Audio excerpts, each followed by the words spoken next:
And we're live to go. Live. We're good to go. Oop. Okay. Hello, world. There we go. For anyone tuning in, hello and welcome to this new episode one, a pilot of a new live stream that we're running here. I'm Brent, and I have the pleasure of being with Canvas today, and we're going to be running through the Beam 2.0 trailer music that Canvas you created for this trailer. So I'm super excited to get into the weeds of how you created some of the sounds, the thought process, the reasons behind certain effects that you used in Beam. And yeah, if there's any feedback that anyone wants to leave us as well at the end or any questions, there'll be time for that. But this is just a pilot, an episode one, so we apologize in advance for any teething problems. But yeah, I hope that you can join us and enjoy. So, Canvas, do you want to introduce yourself? Hello, hello. Hey everyone. I'm Canvas. I'm one of the sound designers, producers at Lunacy. And yeah, today I've got the Beam 2.0 remix that I did that we launched with the Beam 2.0 launch around May last year, off the top of my head. And yeah, I'm going to break that down and answer any questions you got. And yeah, we'll go from there. Awesome. Yeah, I still love this track so much. Do you want to play us through again from start to finish for anyone who missed that? And then we can go from sort of top to bottom with the different groups and layers, and you can explain the process, and I'll jump in and ask you questions about what you did and why you did it. Sure thing. Yeah, I'm gonna give it a Great. play through. Uh,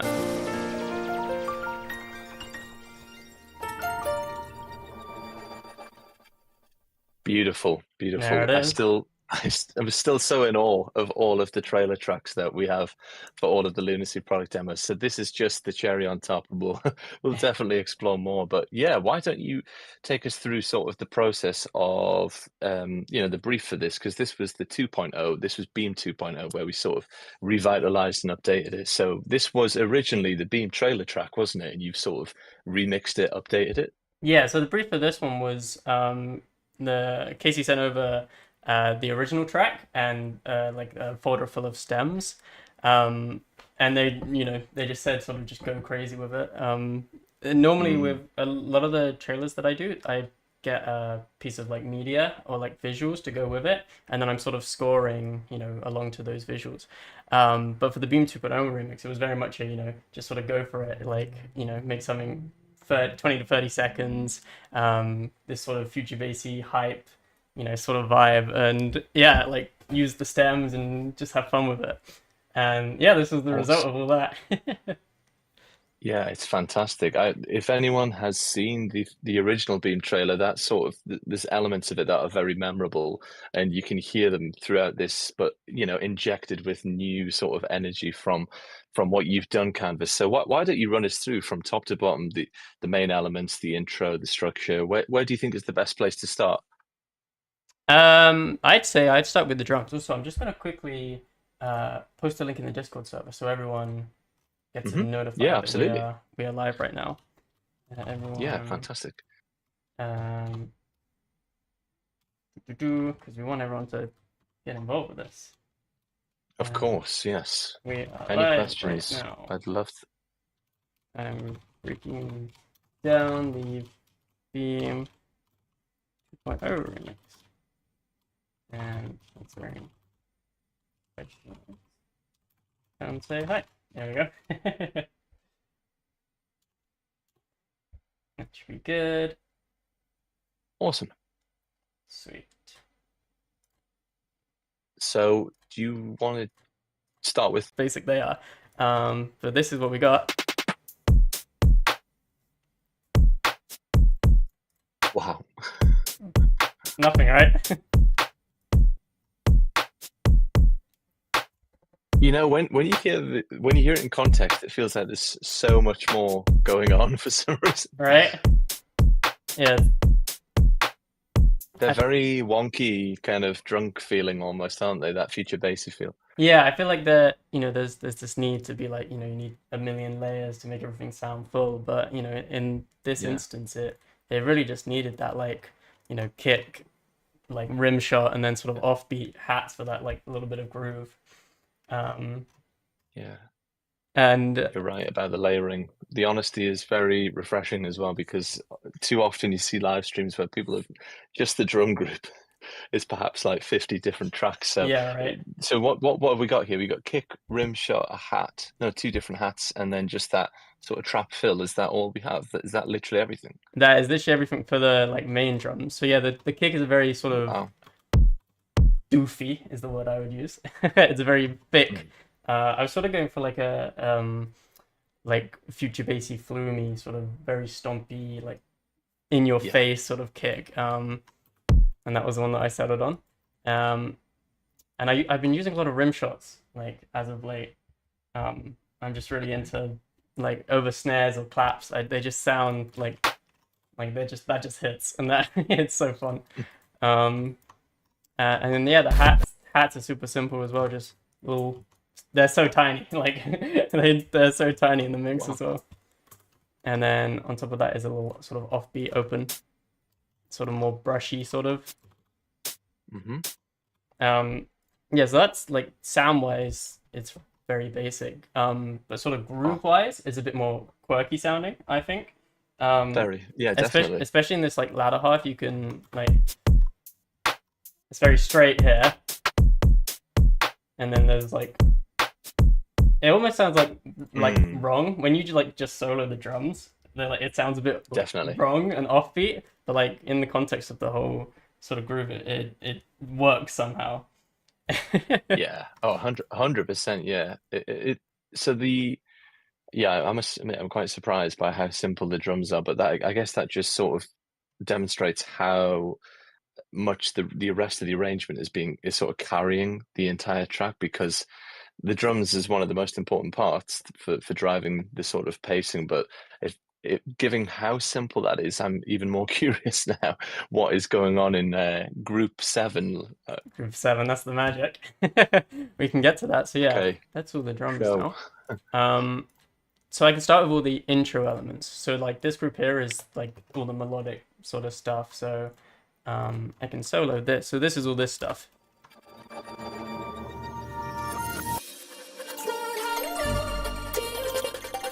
There it is.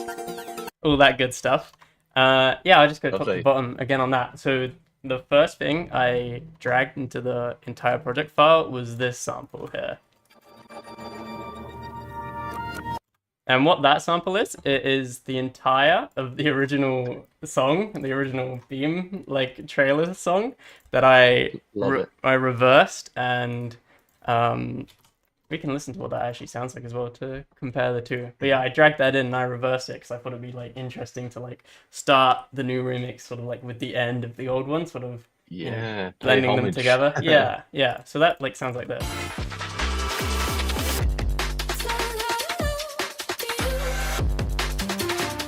Yeah, I love this one.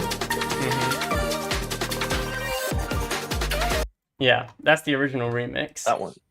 That one's got a lot more of a drum and bassy feel compared to this one, doesn't it? It's almost this one is the remix sort of supports the 2.0 brief that you were given, I suppose. Yeah, yeah, I do like the original for like that drum and bassy sort of vibe. Yeah, so I wanted to Yeah, take it in a more sort of trap, you know, future bassy sort of direction, as it were. Um, yeah, but yeah, you could hear that sort of very distinct vocal chop or like vocal sort of sample, and obviously like I use that.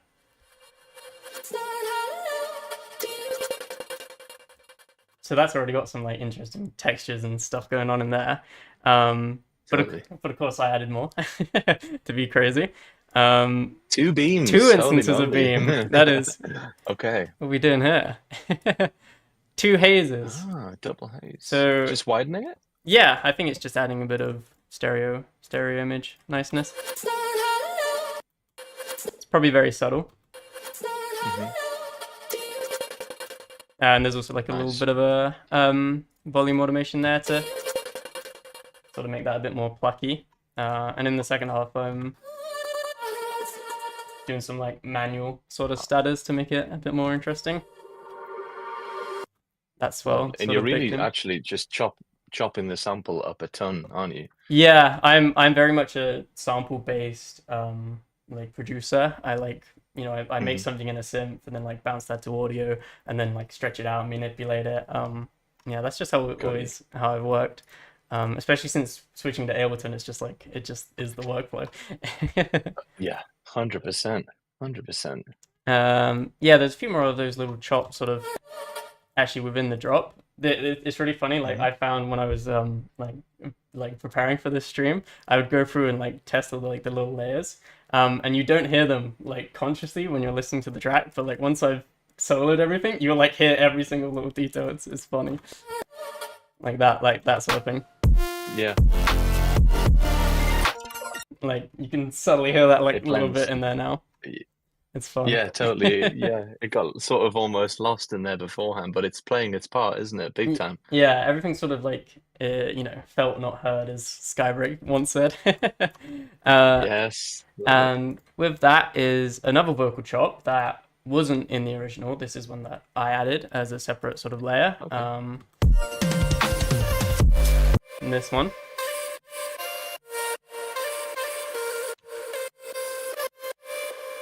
Super bright, super distorted sounding.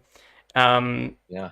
Crazy, like no, not a crazy sort of setup. It's a Volt, um, Oh, okay. Interesting. which is our distortion plugin. And then another Hey is probably again for like subtle stereo or no, I think this is doing the reverb actually. For those who don't know, Haze is our sort of it's hard to even describe what Haze is. It's sort of a chorus that is also a reverb, and it does all kinds of like really crazy effects in that sort of realm. Um, And it's free. It's free. and it's free. Important thing. Yeah, so here it's being used as a reverb, sort of to get that sort of crazy wash sort of sound. Yeah. And then that's just going through a delay and a reverb. But yeah, Volt is really doing a lot Cool. of the heavy sort of lifting in this. Like if I Hmm. solo,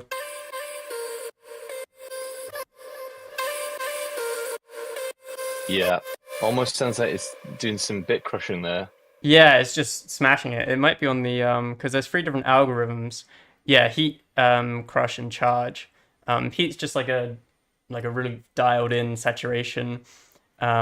Crush is our sort of like take on a bit crusher sort of thing, and then charge is like our take on OTT.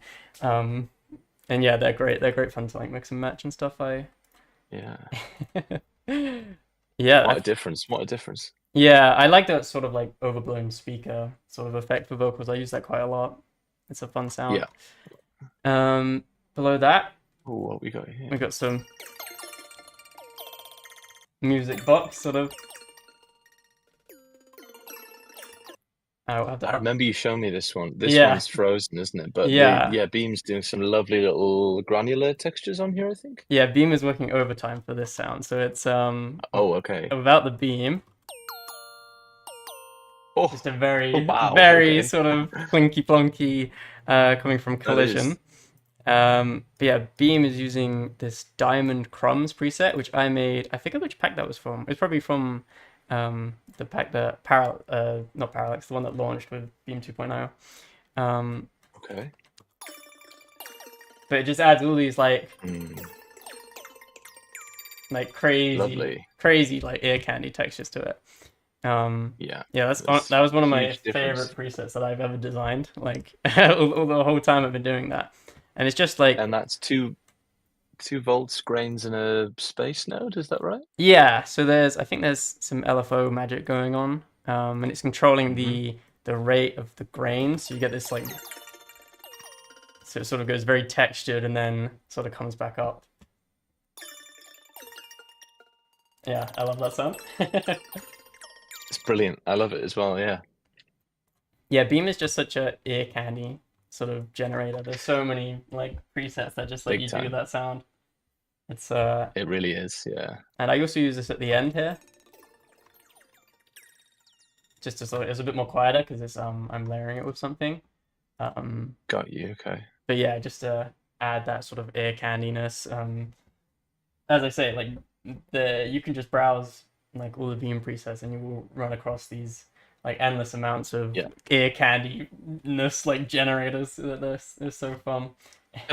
When you were designing that preset, did you just sort of get creative and build it one by one, or were you building it on a brief of like, I want a preset that does this, or again, you might not even remember. Yeah, and yeah, with the presets, I sort of have sort of like blocks of preset ideas that I have in mind. So Hmm. some I'm like, okay, I want to make a really glitchy, crazy, aggressive, maybe bass focused one. Or another one, Yeah, it's like, oh, I'd like to do sort of more vocal focused one. This one I was got you. probably just being like, let's just try and make the most crazy ear candy textures that you could possibly do, and that was the result of Yeah. it. It's Oh, never like definitely. I never have like a fixed idea of exactly what I want to Hmm. do. But sometimes you have the idea of like I might have with this one been like, oh, what happens if I like put the LFO on the grain rate and sort of build a preset around that. So I can't remember exactly for this case what I did, but yeah. Got you. um, Interesting. we've got a woo from oh, I'm soloed from one of Andrew Hong's sound effects. That's Is it? yeah, Oh, that's Andrew Hong. shout out Andrew Shout out Hong. Andrew Hong. um, I'm sure he's watching.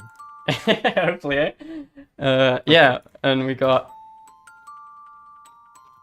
just Oh, lovely another. little music blocks. Yeah, that's just sort of Nice. dulcimer that I do this a lot, like layering vocals with like plucks or some sort of other element that plays basically either a harmony Got you. or the exact Mm. same thing that the vocals are playing. It sort of reinforces it, Definitely. like And also yeah, it's very subtle, but it sort of reinforces that yeah, melody throughout.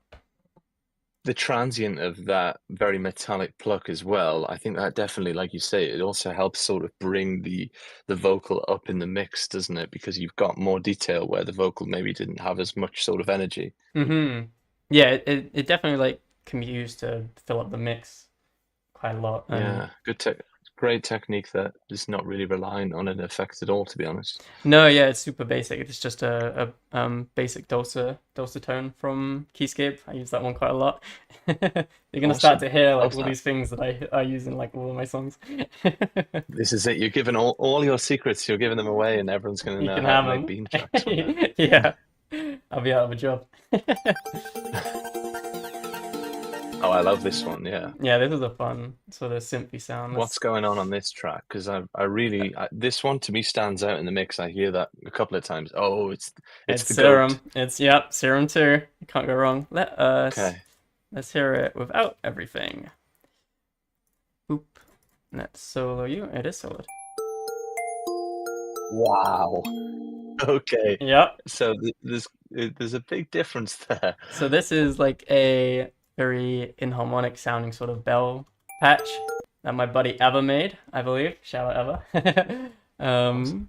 And yeah, that is running through all of this crazy stuff. So first of all, it's going through beam, through condensation. This is another one Is that this I the made. preset? Yeah. Ah, okay. So I believe it sort of splits it into two chains, and it sort of I think it's like a let me read. Hovering droplets of sound. Cool. Okay. Whoops. Wow. Yeah, sort of like Do tempo an AB. synced. Do an AB one more time. Sure. So that's with nothing, and this was just with just the condensation preset.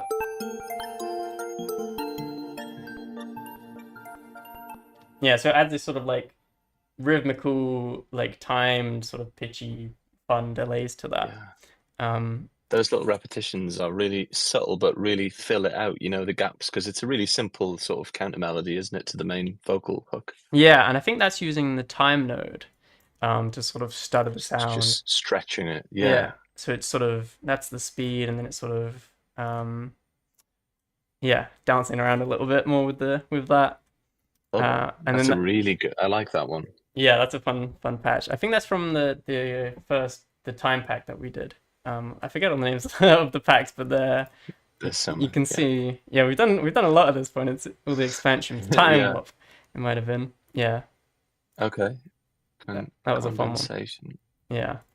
But yeah, that's Okay. going into erosion.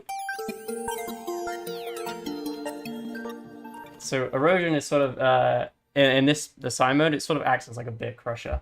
It adds these sort of like, you know, bit crushy, sort of crunchy high end sort of sound. And I'm automating like the amount and the frequency to get a bit of motion going on in there, which is fun. Yeah, that's basically like Nice. the most of the sound, and this sort of delay just adds that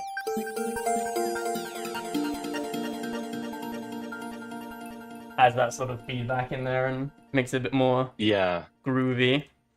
And then I can't remember all the other effects that are on it, but I'll just do that. I think it was that. Yeah, it's That was almost right. like beam erosion or the sound design effects. The rest of it's just the sort of 10% extra that it needs to be cleaner in the mix. Yeah. Other than the auto pan, the sort of auto pan. So it sort of starts very stuttery. At the start of the sound, it's very stuttery, and then I sort of automate the amount. So by the end of the phrase, it's a lot more sort of free flowing. Yeah, that's a fun sound. Did I use that? No, I didn't use that later on. That was just for that bit. That was another bit. Ooh. I automate a saturator. This whole chain, there's like a saturator and an EQ to sort of act as sort of a washout effect. So it sort of flows into the drum a bit nicer. Yeah, that sounds cool in Lovely, context. yeah.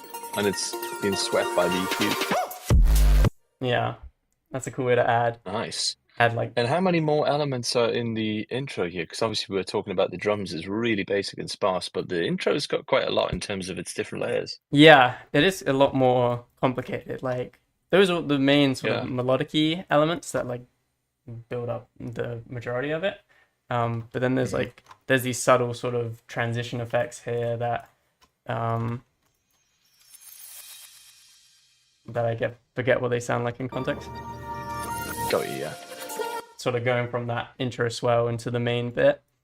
There's a few little layers down here, but there's this womp.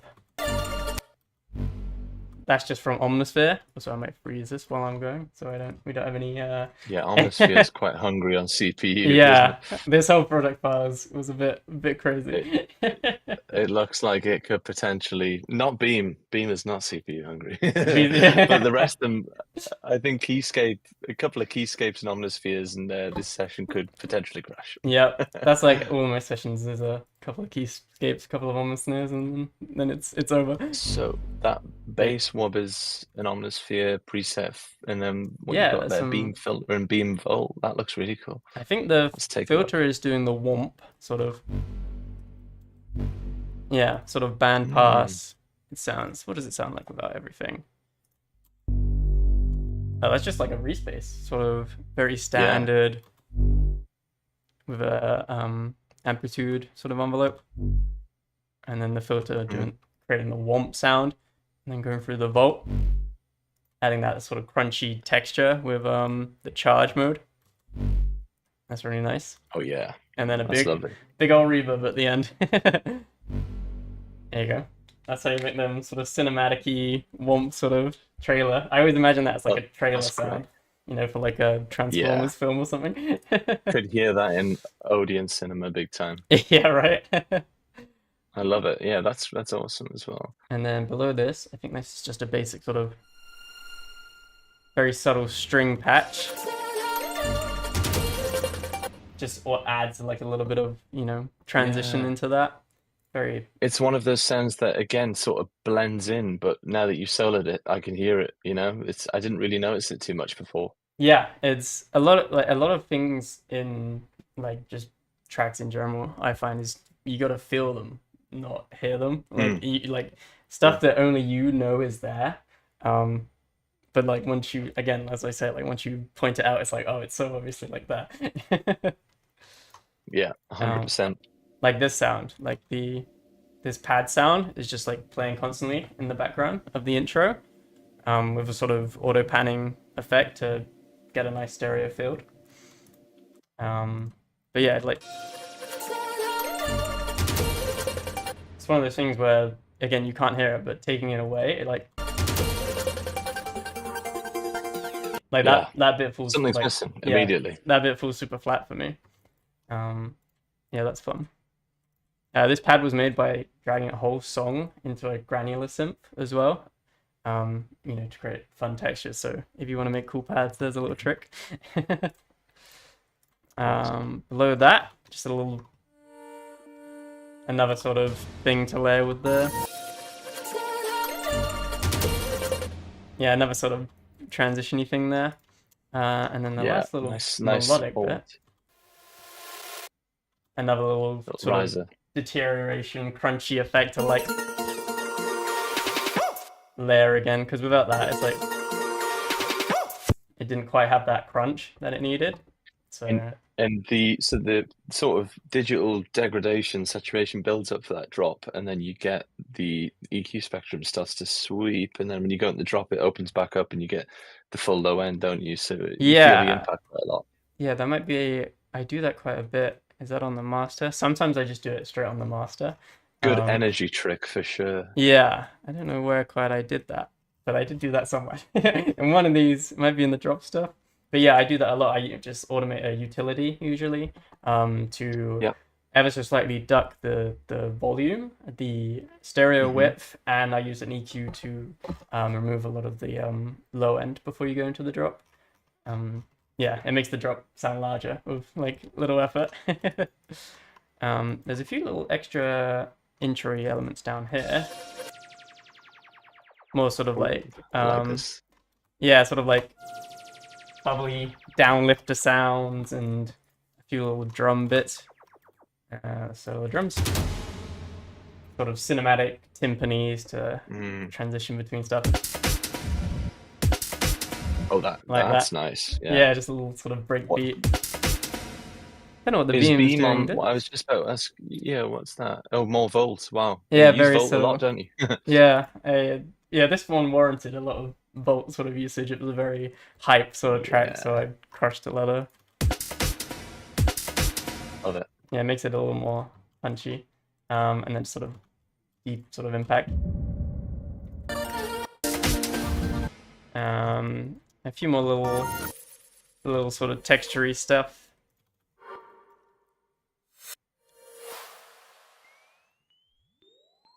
My favorite riser.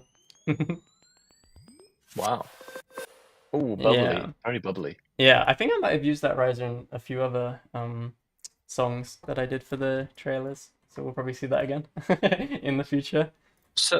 So in terms of the layering, do you think about it in terms of those frequency areas, in terms of like the drums, the harmonic and melodic stuff, and then the textural stuff? Or because it, again, going through what you just showed, it feels like you've got the drums, the sort of musical elements, and then the textural effects elements. Is that the way you approach it? Yeah, it honestly depends on the track. Like for this one, I was very texture like focused going into it. Like I wanted it to feel very textural and quirky and fun sounding. So yeah, it's sort of I built around that first and foremost. But yeah, it honestly depends on whatever track I'm doing and doing. And there's 45 different layers in total. So I'm just wondering, some of these tracks, when you bounce them, are they maybe condensed layers, multiple different sort of virtual instrument patches in one, or is it 45? Is it 45 tracks? Would you say sort of accurate for this session, or is there more? Have you sort of printed a lot of the audio? A lot of it is printed, but a lot of it is sort of spread out across tracks. Like we'll see that when we come to the drop sort of thing. Yeah. Which we could talk about now because that was all the intro-y sort of stuff. Awesome. So yeah, I can solo the drop element.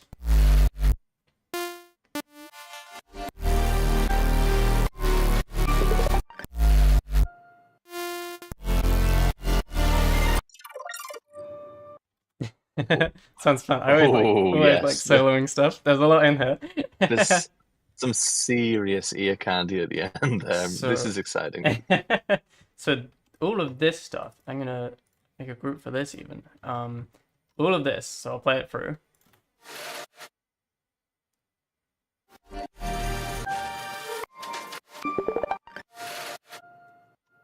All of that stuff is either original stems from the original song, or it's from this big file here.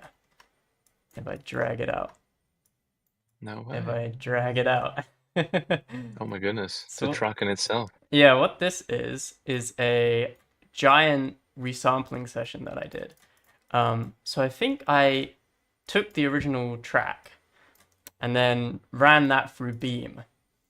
And then I was either scrolling through presets or using the generate preset button to just generate completely random presets from that. Love that button. Yeah, that's good fun for like happy accidents. Yeah. And so yeah, I would play the song on a loop and just scroll through presets. And then the whole time I was doing that, I was recording. So if I mute, turn this off. So this is the sound of me just literally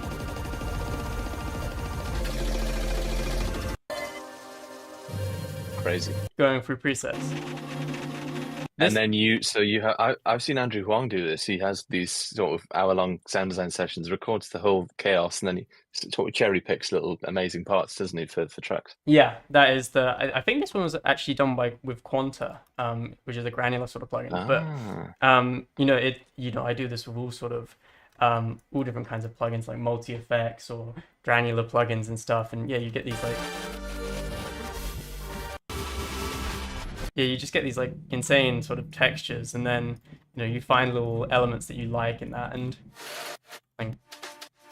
like those kind of fun ones, or this like that to like layer up, and I think that's just like a little sample. And like love that.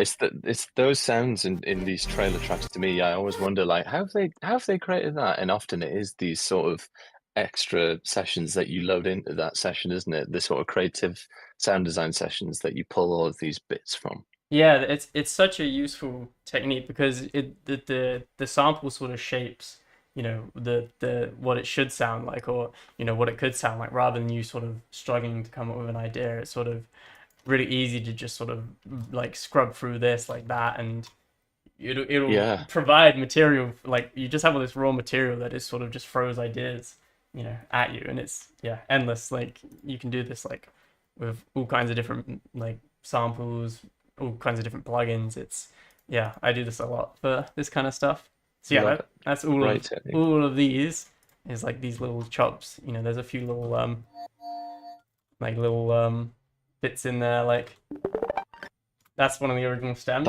That sounds so fun, and that is beautiful. That in context is like this sort of nice little transitional point back to the big sub bass, which I'm sure everyone is excited to get for us to talk about. Yeah, that's the fun one. And then like sort of little chops there, and yeah, it's just sort of the arrangement of those, or like some piano here as well. Again, you can't really hear that in context, like you really can't, but that transient sort of it's interesting. I never thought there was a piano in there at all, to be honest. Yes. It's fun. It's like hiding little Easter eggs in there throughout the song. It's fun. But yeah, that's all those elements. And then we've got the little saw beep, as I've called it there. And that is literally just a saw wave, a sawtooth wave, Ableton's wavetable. Going through Beam. I think it's the grains. Yes, it's going through grains. Just grains. Just grains. Yeah, it just sort of mixes in on the second note to get that sort of... Yeah, it's sort of fizzly, isn't it? Yeah, and it's slightly different each time. So that was one that I froze, and when it sounded cool. And it's quite, I like that one. Yeah, and that repeats again, and I sort of do a weird volume automation on that as well. In context, it's like this very sort of delayed sort of second hit, which I like the sound of quite a lot. it like sort of hits like right on that little end there, and it Yeah. flows really nice. I feel like I really noticed that soul wave in the track a lot just because it's so, it's not filtered or anything. You can really hear it. It stands out a lot, Yeah. even in the sort of density of all those textures. But I suppose you're probably, again, that's being layered with some of those bits you just showed us beforehand, perhaps. No, this one is just straight up like within the context of the song. So there's like one sort That's of why, okay. like sort of swell below there, but yeah, it's just raw. That's Yeah, that's it's the that extent of contrast, isn't my it? yeah, the extent of my sound design is just straight up a saw wave. There's It's nothing else great though going on. because it's super it's the complete opposite of everything else that's happening. It's almost a bit like how Skrillex uses call and response, the conversation between these elements. So it's yeah, it doesn't have to be crazy, does it? It can be a saw wave with just a little bit of granular sort of texturization. Yeah, it's what you do with it more than anything. It's yeah, this sound didn't Amen. need to be complicated. It was just very much a sort of like, hey, I'm here sort of sound, and yeah, what Yeah. yeah, it worked perfectly for that. Yeah, this is the sort of like melodic-y, like a lot of lead sort of stuff section. So below that we got again, that's Ooh, just wow. a saw wave as well, but with a bit of That's mono gorgeous. legato glide, and that is going That is the through. space node, surely. I think so. Yeah, two of them. That's lovely. Down lifting disperse. Oh, so this was a cool thing we added with the Beam 2.0 sort of update. We added a bunch of new reverb impulses along with the update, 3 different categories, and one of the categories was dispersion impulses. So you can mimic the sound of like that disperser sort of effect with a convolution reverb, and so I'm using one of those dispersion things here, dispersion impulses here, to get a sort of bubbly sort of texture from this, and then that's going through the default. That is the default. Elvish plate. Yeah, Elvish Yeah. plate. You'll see that one a lot because it sounds so good. It's such a Show us good. the before and after of that, because I want to hear that Sure. dispersion plate. So this is just the raw sound. Literally a saw wave. There's not even any Yeah. unison or anything. And then again. So I think I'm automating. Wow. Yeah, I'm automating the sort of main reverb to swell in. Oh yeah, ooh, doing a filter sort of wobble. Yeah. Yeah, add sort of very subtle sort of bubbly texture to that. And then with the Volt, what's Volt doing? Just crushing it up a little bit. It's developed some sort of almost formant like quality with that filter and the dispersion. It sounds very quacky now, whereas it was super dry before. Yeah, Sounds great. yeah, you can completely, Beam is so fun for just completely transforming, like sounds like way beyond their original sort of thing. I'm sure I was trying to highlight that with Yeah. just using very sort of basic sounds, and just like They developing are. them. They are really basic sense. Yeah, yeah, it's fun. It's fun They're doing just that sort of. simple, I feel not like even a lot of the time you feel like you have to have this super sort of complex sound to start with, and then you go from there. But you can build complex stuff just on a basic sound and get crazy results. That's a 100%. Yeah. The when you like you said before as well, this hasn't even got any voices or detune on it, so it is as simple as a patch gets in terms of its actual raw state before you applied Beam. So yeah, it's like you said, exactly what you said before. It's what you do with the sounds, isn't it? Yeah, a lot of the patches that I've designed for Beam as well sort of run with that idea. So I've made like a handful of bass sort of centric patches where the idea Hmm. is you feed it like a basic shape, like a square wave, or a sawtooth or a sine wave even, and it will convert that into like a whole. It would like one of them changes it into like a growl sound. One of them is a very sort of squonky, rhythmy, sort of textury sound. Yeah, those are good fun to patches sort of to make, and yeah, I encourage everyone watching to give that a go. Try and turn something into something else, turn a basic thing into something cool. we got Love some that. Love it. messages in the chat while I'm at it. Oh yeah, go for it. We've been Uh, going for a while, to be fair. yeah, I'm yapping. uh, No, it's good. I love the. what do we call this genre? I'm not sure. It's sort of future bass trap sort of kind of style infusedness. Yeah, Yeah. definitely. Finding out a bunch of simple things can make something sound amazing. Yeah. Yeah, that's what we were just saying, eh? Exactly what we were just talking about. Yeah, good point. Right. I can kick it up a gear a bit if need be. This is a fun sound. Let me. Oh, that's nice. Oh, it's not even frozen. Or is it? There it is. There we go. Let me turn all these up. There's a beam. I see a beam there. So that's sort of some arpeggiated. That's sort of a weird waveform that I made with Wavetable. Whoa. Oh, that beam's doing a lot. Yeah, that's crazy. Let's look at this. So that is a crazy sort of Grange patch. Sort of a fast sort of rate, pitching them up. And that's being split with Elvish Plate. There he is. Yeah, and that goes. You can't go wrong with it. You can't. You load it up and it sounds good. Wow, that's a really cool. That's so such texture. a fantastic little use of it. Yeah, it's just such a delightful piece of ear candy to transition you again, isn't it? Yeah, and making it very stuttery with an auto pan. So that's just a volume automation again, like super stuttery, and then that goes for a spectral gate to make it sort of okay. more, I like that. Like bad MP3, compression sounding. But it adds like the one that I use is Nasco's Ableton Rack version, and it has like a very bubbly character to it. Like a lot of spectral gates, like Lossy has a very sort of, I mean, know how to describe it, like crazy quality to it. It sounds very crazy. Like Digitalis is very like digital.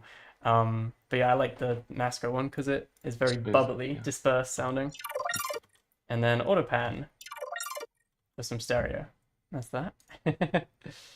Oh, and now we're coming on to the bass section. Yeah, this is what I think everyone's been. This is the fun one. This is where, yeah, it sounds like a lot of sort of respace stuff, but you could prove me wrong. No, you're 100% right on that. That's the main sort of the main hit there. Like, subby. That's the guy. I think it is my. Oh, it's just a sort of sine wave. You're crushing it with some volt as usual. Yeah, you use volt a lot on bass stuff and subby materials, don't you? Yeah, volt is just it's so good for like crunching things up. It has such a like character to its distortion, and it's so fun. So yeah, without and it adds loads of harmonics.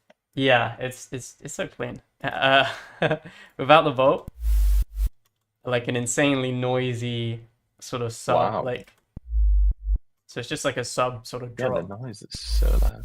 Yeah, it sounds like crazy loud and like unusable with that, but like when you layer like a subtone with like noise or any like kind of white noisy stuff, it just crunches. You keep that sort of low end, and that noise will just turn into this like crunch. I probably pushed this. Oh yeah, I pushed that quite hard for this, and a bit of the charge in there as well. Volt's really cool as well because there's this sort of filter section, so you can sort of shape the tones in nice ways as well, which is what I also did. I find for subs as well, like having sort of a notch filter, like slightly before or slightly after the like main sort of sub, you can like get cool. It can sort of change the timbre quite drastically. Yeah, definitely. I've not tried that before. Yeah, it's a good little trick. And then the bass sort of carries on, but I remove all the sub from it just to keep the so that nice crunchy sort of like high-end noisy sound layers throughout the whole thing. The AB on this sounds like insane when you. So that's with. with that sort of crunchy texture layer, and this just kills it, right? It just sounds so flat and like nothing. Yeah, like it sounds very dull, doesn't it? It's got no presence. yeah, it completely kills the sound. And that's a sort of trick you could just like layer in white noise with your drop. You don't have to do this sort of thing, but in this case, it sounded quite cool. Yeah. And then up here we have a Reese patch. So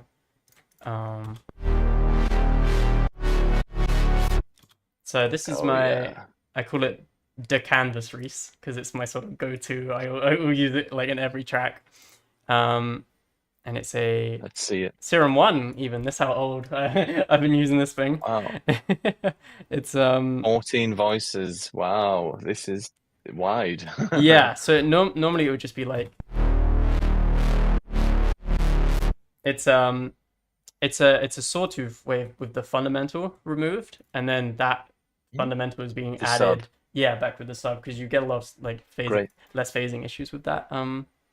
Yes, I've seen that. I've seen a video on Instagram about why sort of your you get volume fluctuations in a lot of bass presets is because of the phase issues with the fundamental. Yeah, and that's a really easy fix. You can like see it on a spectrum. That sub is like super strong looking. It's a great tip. Yeah, that's the main sort of resound, and then we're adding a another sawtooth wave, which is 3 octave dots, and then 4 semitones. I find you can either do like 12 semitones, 7 semitones, and you'll get like harmonically pleasing sort of results. But using like weird ones like 3, 4, 5, like you can get some like interesting. This is sort of a happy accident, like creating this sort of that sort of spicy chord in there, like just by using the 4. I'm no like music theory whiz, like I'm sure someone knows what's going on there. But I know it's like non-diegetic, right? It's a non-diegetic chord, and it just makes it sound a bit spicy, and yeah, that's how I achieved that by pure luck. And then there's a similar bass patch, vocal ooh or like ad-lib sort of sound. Turning that into like a wavetable that you can scrub through. Whoops, I'm on the wrong track. So yeah, you get a very sort of choiry effect from that. Going through Volt, I think. Yep. To get that crunch again. Standard. Love it. Yeah, that's that. I think the sort of synopsis of this entire track is just distortion and saturation. Yeah. Hopefully very tasteful. Like you got to like dial it in where you get that crunch, but it's still like good. Clean crunch. Clean crunch. Yeah. Volt's really good for that sort of clean sort of crunch sound. Yeah. So that's what the calculated. That's the layers that sort of make up the main sort of. That was amazing. Section. Yeah. I can just solo. We can go through those. Listen to those, like it just sounds like this.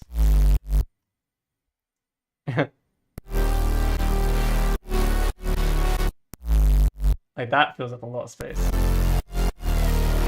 Like just those 2 or like 3 layers. Yeah. Interesting though, from a sort of compositional point of view, the bass is not constant. Like it's not, there's a lot of gaps in the actual amount of bass audio that you hear, and I guess it creates room for all of the other textural elements, because if it was constantly playing bass notes, there's going to be a lot of clash, and it's hard to hear some of those lovely sort of ear kind of moments come through. So I think that must be deliberate as well, when you're deliberately leaving space in the arrangement. Yeah, for sure. I think there's power in silence in a lot of composition and structuring and arrangement sort of stuff. Yeah, with this, like, that the sort of first bass, it like really punches you in the face, and then you get these sort of like nice textures. It's a lot of music and arrangement is about contrast as well. Definitely, especially 100%. In like bass music and electronic music and stuff. Yeah, it's fun to play with those. Yeah, like with there's sort of these fun little pockets where, like, I'm pretty sure like with this ear candy, every single layer sort of drops out. and you're just sort of left with that one little bit that you're like you have to focus on. Yeah, I think that's Love all. it. Yeah. There's a few little extra. There's a drum fill.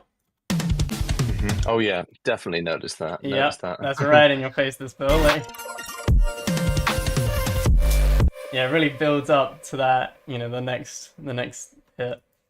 hmm That's got a fun sort of flanger thing going on there. That's cool.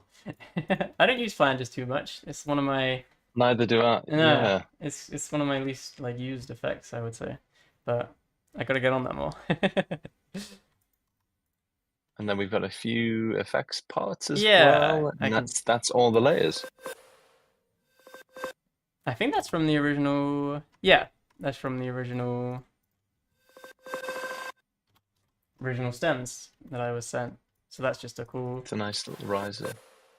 And then there's a few little sort of Quite bubbly again. white noise sort of effects in there. Yeah. But yeah, that first one sort of layers with the. It's in key, isn't it? Yeah. Yeah, it creates that sort of very swooshy or like pumping sort of sound. Yeah, lovely. And then I think all that's left is the outro sort of stuff. Music box again. Yeah, so that was the layer we showed earlier, just being used as fun ear candy stuff, and that is being layered by this. This is my favorite, favorite like sound in the whole thing. Really? Yeah. So that is Nice. Very spirited away. yeah, that is a keyscape again. I think it's these Yeah. soft felt piano. Oh, lovely. Yeah. And what I did, like I'm primarily a keyboard player, but I'm no fancy, player. So what I did is I used the scale device in Ableton. And what that does, it will lock every incoming MIDI note to the scale and notes that you set. So I Such a hack. yeah, I set it to like the notes. I think I made like a little chord or something. Oh no, it just looks normal. But yeah, I set it to the scale, and I just sort of did this like run on the keyboard, like up the keyboard, and just played random notes or like random timings, and it just came up as. I bet we don't want to hear it without that chord lock. We could do that if you want. I'd have to load up the piano because I. Oh right, got you. Yeah. That'll be funny. This is where Oh, I love the. Is this the Imagiro yes, piano? yeah, Shearwater. I use this one quite a lot as well. Imatria. Oh my goodness. Yeah. Wow. Hey, I got the last Oh three dear. notes. You got that. Yeah, That was in key. that Yeah. is yeah. But then using the scale, Yeah. Hilarious. that's crazy. Yeah, so that if you ever feel Hilarious. like I'm not a good piano player, Shearwater. like just don't even worry, just do that. Yeah, I love that. But these Amazing. these two just layered. Oops, there we go. Mm.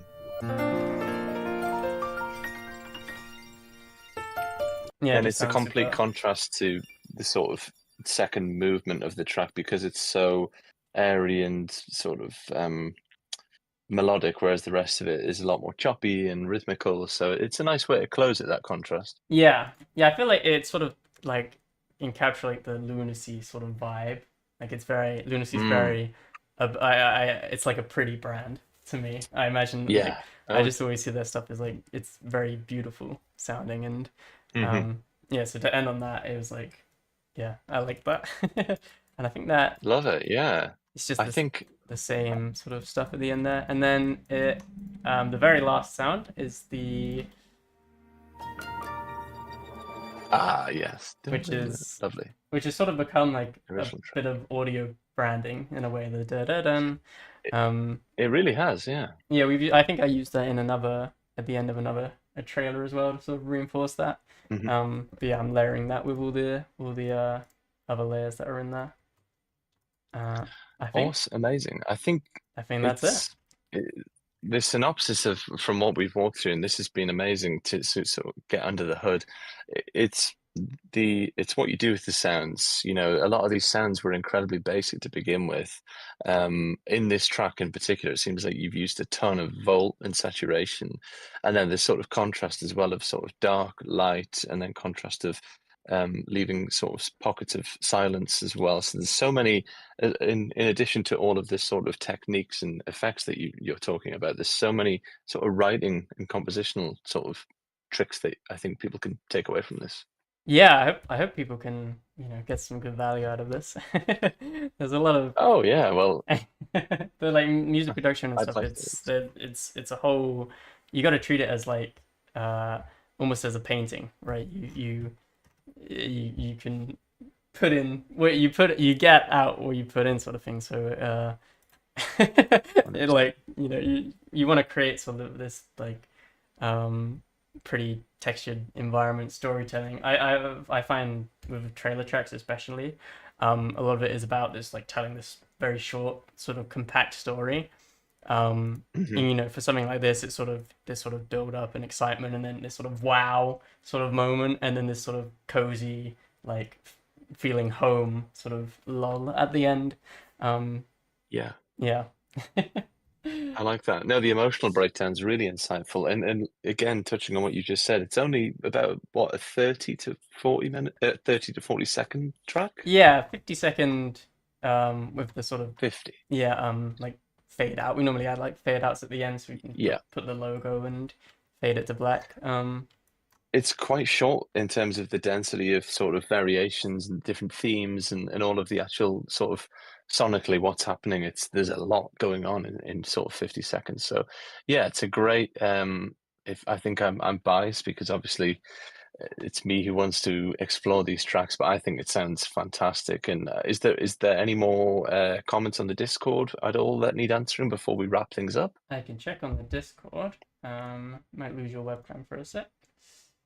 No Uh, problem. Nothing on the Discord. Okay, no Um, problem. Well, I don't think we have any comments as well. We could open up the chat. I've got the YouTube chat open. If anyone yeah, has, have a peek.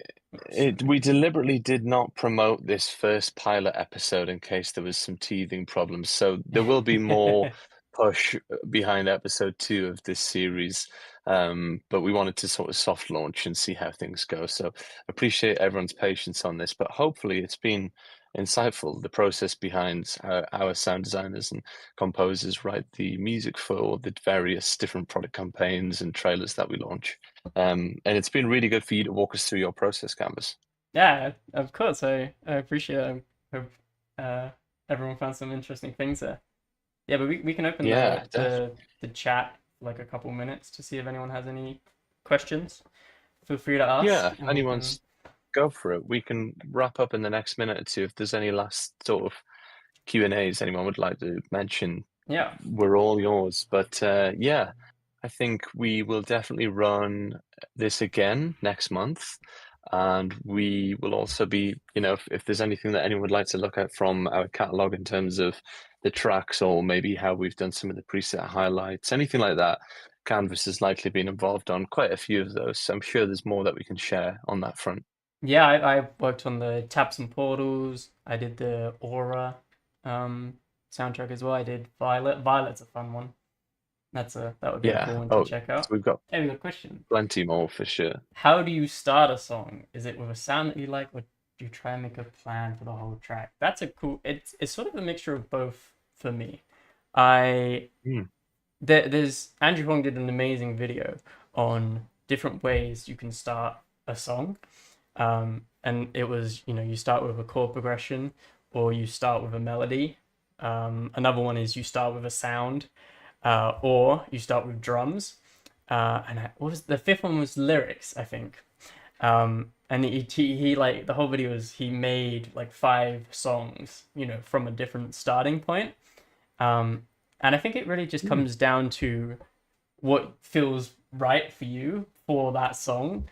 Like for this one, I started with a sound. Like as I say, like I dragged in that one sort of The original track. remix. Yeah, I remixed it. I got the remix stems. I dragged that in, and then I heard this sort of sound.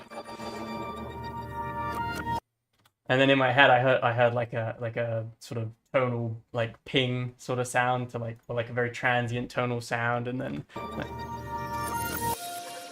like that sort of like airy sound, and Mm, yeah, you sort of I built it up like from that.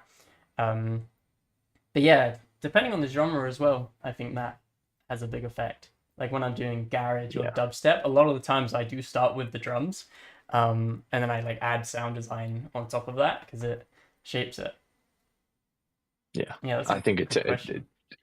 it's a great question. I think you'd agree that probably it depends on every single session, doesn't it? What this sort of direction is, because I'd imagine that some tracks you start with drums and some you start with samples and some you start with chords. Yeah, yeah. It is a lot. In my earlier days, I would always start with like I'd load up a piano, I'd come up with a chord progression on that piano, and then Hmm. I'd sort of go from there, like change it to a synth or like add new sounds and stuff. But yeah, these days it's a bit more Yeah. whatever happens. Yeah, just throw samples at it and see what works, sort of Yeah, approach. yeah. Having a big sort of sample library that you can like draw inspiration from, um, Yeah, helps as well for actually starting something. And another point with, definitely. starting something is doing sound design like in advance. So, creating melody loops or Mm, creating sounds that, when you're like, oh, I want to make a song, in this sort of genre, you already have a bunch of sounds you can sort of pick from and be like, oh, I could use that and, build something around that rather than starting from a completely blank project file. It's just pulling something hmm. in, like anything could be that sort of catalyst that takes you somewhere. Yeah, yeah, 100%. A bit like the sound design session that you sort of recorded, and then you pulled all those sort of pieces of ear candy from that was I really loved that. That was really insightful. Yeah, that was the basis of like building the drop is sort of Mm, arranging these like sounds and finding little pockets of um that like melodic niceness that sort of just works really well. Um, yeah, one more love it. question. When messing with sounds or tunings inserts, when you have a few sounds you like, how do you know which to pick rather than spiraling into which sound you think is best? Hmm. Mm. I gotta read that again in my brain. It's another good question. Yeah, that is a good question. Like, how do you know? It, I think that you just kind of get an ear for what sounds good. It sounds sort of like a cop out of an answer, but um, Cliche. yeah, yeah, you like, Inclination. yeah, it's one of those like you get a feel of you'll try something with the drop workflow like that I have. I have this super long file that extends like this, and I'd be going through like trying that sound, and to do this Mm. in Ableton is just like you press Control and Shift and you can sort of drag the sound around. And I'm just doing that, trying that, try that sound, um and then just eventually like it'll land on this one sound that you're like, oh, that sounds right in that situation. So a lot of Um, trial and error. yeah, yeah, Yeah, that's all it comes down to. yeah, You're just trying and seeing definitely. seeing what sticks. And probably just experience as well. You've done loads of these things. So you start to learn, oh, I know for a fact that that sort of bass will support this track well because it's sort of the right genre or crossover. So I think probably a mixture of experience and trial and error, right? Yeah, yeah, definitely. I knew I wanted like a very sort of 808 noisy bass for this. So again, that was sort of starting point Exactly. that I shaped Yeah, things around. But at the end of the day, there's no right or wrong in this stuff. If true. something that sounds right to me might sound wrong to you, and you'll have a different ear, and you'll choose different paths for what sounds right. Yeah, definitely, 100%. Some great questions there. I think it's been fantastic, and thank you so much, Canvas, for walking us through this track. It's been very insightful, and I'm so excited to do the same next month with a different track. We'll put out a poll on the newsletter to see if there's any sort of favorite track that people would like to delve into. And we're all ears on feedback. But thank you to the attendees, thank you for the questions, and thank you to Canvas for walking us through all of this. My pleasure. Yeah, thanks everyone for stopping by and all the people watching this in the VOD. Hope you learned some cool stuff. Yeah.